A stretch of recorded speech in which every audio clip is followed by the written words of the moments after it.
हिंद। इस चैनल पे आज से एक नया नक्शा का बैच स्टार्ट हो रहा है। जो ज्योग्राफी का तो चलेगा, ये भी साथ में चलेगा। तो चलिए आज का बैच स्टार्ट करते हैं। आपसे पहले आपको कुछ जानकारी दे दें, उसके बाद चलिए धीरे धीरे पढ़ते हैं। आप शुरू में नहीं समझे, उसके लिए आपको एक बुक लेना पड़ेगा, उसका नाम है एटलस। आपसे रिक्वेस्ट है कि आप स्कूल एटलस ले, क्योंकि वो थोड़ा सस्ता और बढ़िया आता है। तो चलिए स्टार्ट करते। उससे पहले थोड़ा थोड़ा कुछ आपको समझा दें, क्योंकि आप लोग समझते भी होंगे। समझिए, एक पृथ्वी है, उतना अच्छा गोल तो नहीं बना। ये कौन सी गुजरती है? ये कर, इसको क्या कहते हैं? विषुवत रेखा, इसको जिसको इक्वेटर भी कहते हैं। ई क्यू समझ जाइए, लिखने में थोड़ा दिक्कत होता है।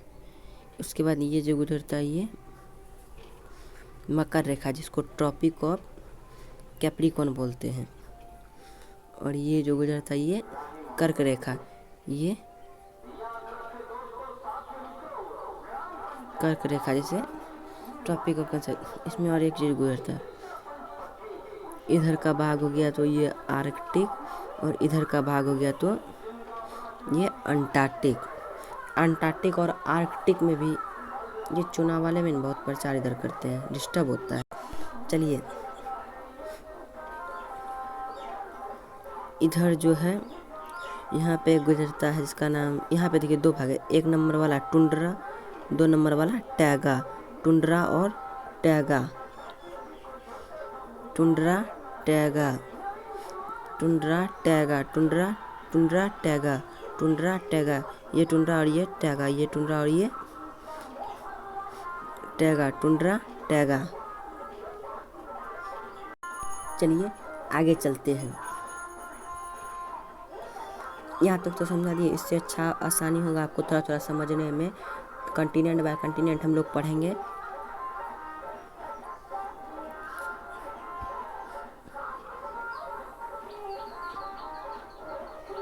हम लोग सबसे पहले एशिया से स्टार्ट करते हैं।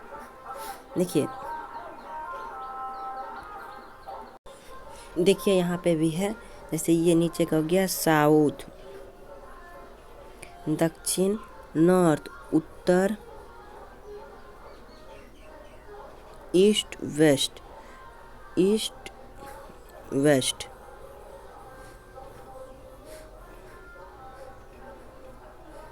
पूरा पश्चिम, सॉरी, ये पूरब, ये पश्चिम। अंग्रेजी में ना प्रॉब्लम हो जाता है। चलिए स्टार्ट करते हैं अब। इसमें हम देखिए ईस्ट वेस्ट हटा दिए, तो हम अभी पढ़ेंगे साउथ। कौन? South Asia. कौन सा एशिया? South Asia. आपको धीरे धीरे समझ में आएगा। एशिया का मैप खोल लेते हैं और तब अच्छे से समझ में आएगा। देखिए इसमें हम पढ़ेंगे भारतीय उपमहाद्वीप।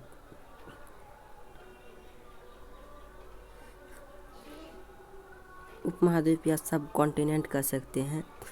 उपमहाद्वीप या सब कॉन्टिनेंट वैसे भागों को होते हैं जो पर्वत से, जिस भागों को पर्वत से कट जाता है। मतलब देखिए बताते कैसे।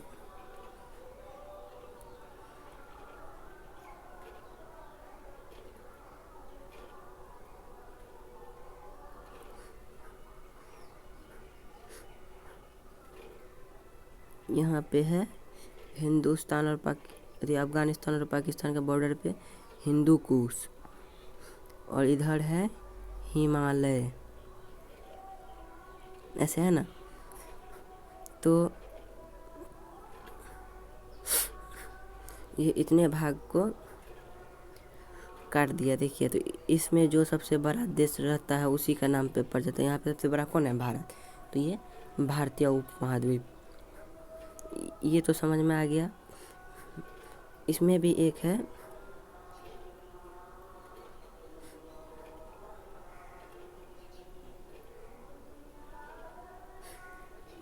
सार्स।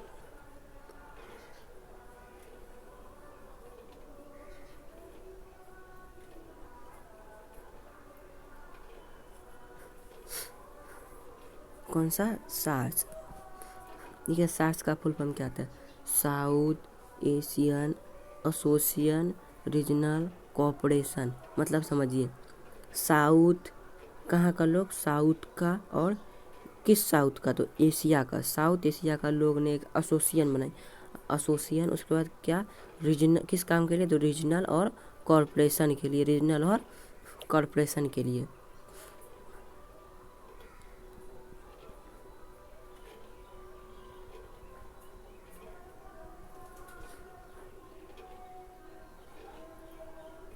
इसमें 8 देश आते हैं, चलिए जानते हैं।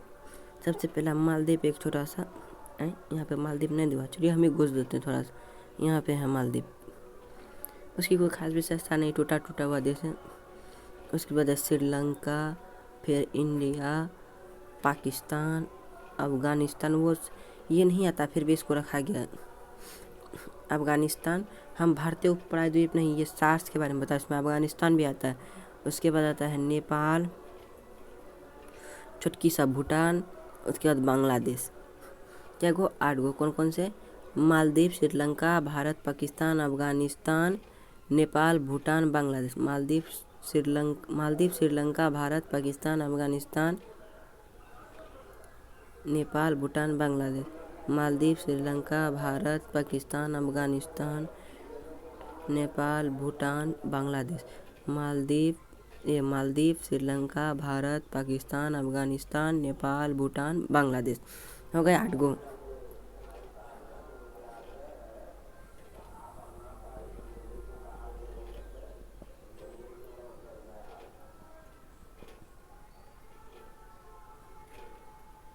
इसमें छोटे छोटे घटना भी समझेंगे। सबसे पहले चलिए देश का स्टार्ट करते हैं। मालदीव।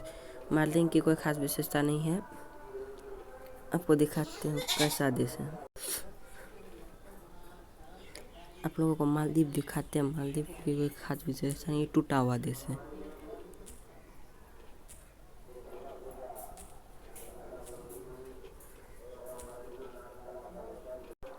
मालदीव कोई देश नहीं, देखिए इसे टूटा टूटा हुआ घर बना दिया। ये छोटा छोटा आइलैंड है, गांव भर का आइलैंड है, जिसमें टूरिस्ट के लिए बहुत फेमस। देखते हैं यहाँ स्विमिंग पूल है, निकलो मछली मारते रहो जरा आगे में। उसके बाद चलिए श्रीलंका समझते हैं। श्रीलंका समझने के लिए आपको चलना पड़ेगा शीत युद्ध में। कहाँ? शीत युद्ध में। यहाँ पे एक बहुत ही रोचक कहानी है, चलिए स्टार्ट करते हैं। आज सुना देते हैं, श्रीलंका तक रखेंगे।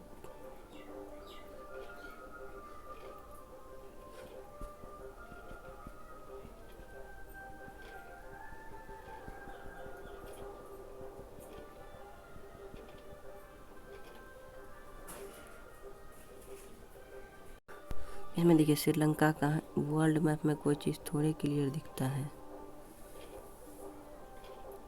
थोड़ा जूम करके रखते हैं। ये श्रीलंका यहाँ है।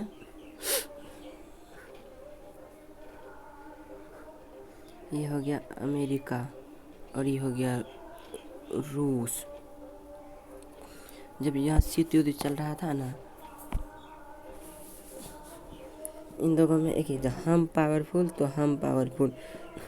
जो देश अमेरिका के साथ आता था वो कहलाता था पहली दुनिया का, जो रूस के साथ आता था वो कहलाता था दूसरी दुनिया का। इसी बात में एक बवंडर हो गया। देखिए, अब अगर वार होता है तो दूर की लड़ाई में नेवी काम आता है। अब यहाँ से कहीं अगर जहाज़ को फ्यूल भर के यहाँ पे आके हमला करे तो ये इतने थक जाएगा, लगेगा 8-10 घंटा लगेगा, कहते थक जाएगा। तो दूर की सेना में नेवी। तो रूस के यहाँ पे आपको भी बताइए कि टुंड्रा टैगा में आता है। यहाँ पे थोड़ा जूम इन कर आउट करते तब बताते हैं। रूस का इस हिस्सा में बहुत भयंकर बर्फ जमता है, यहाँ पे पूरे बर्फ जमल रहता है। तो रूस इधर से नहीं आ सकता, तो रूस या तो इधर से आएगा या तो इधर से आएगा। देखिए हमला जो चारों तरफ से करना रहता है। अमेरिका का इधर भी एक द्वीप है, बाद में पढ़ाएंगे बताएंगे, वहाँ पे भी कब्जा था। अमेरिका ऐसे चाहे ऐसे आता, यहाँ पे आके श्रीलंका में बैठ गया। रूस यहाँ से आता तो रूस को मार देता। तो अमेरिका सोचा हम श्रीलंका चले जाएंगे, श्रीलंका में अपना कब्जा कर लेंगे।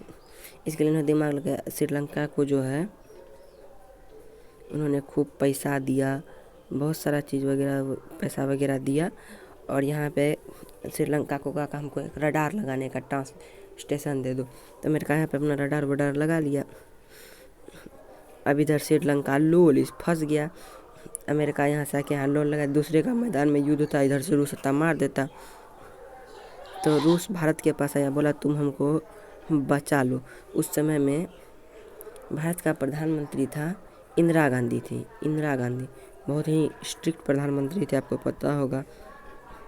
इन्होंने दिमाग लगाया, यहाँ पे एक तमिलनाडु के कुछ विद्रोही संगठन को हथियार पैसा वैसा दे के एक संगठन विद्रोही खड़ा किया जिसका नाम था लिट्टे, LTTE, LTTE, liberation tiger of Tamil इलम। कहने लगा श्रीलंका को 2 भागों में बांटो। अब श्रीलंका का सरकार सोचने लगा हम तो इतने छुटका, इसके बाद इसमें 2 भागों में बांटेंगे तो कितनी चुकी बचेंगे। तो अमेरिका को श्रीलंका का कहा कि रे तुम चल जाओ, नहीं तो हम कोई काट देगा। जब यहाँ से लिट्टे चला गए, श्रीलंका चला गया, लगभग जानते हैं 6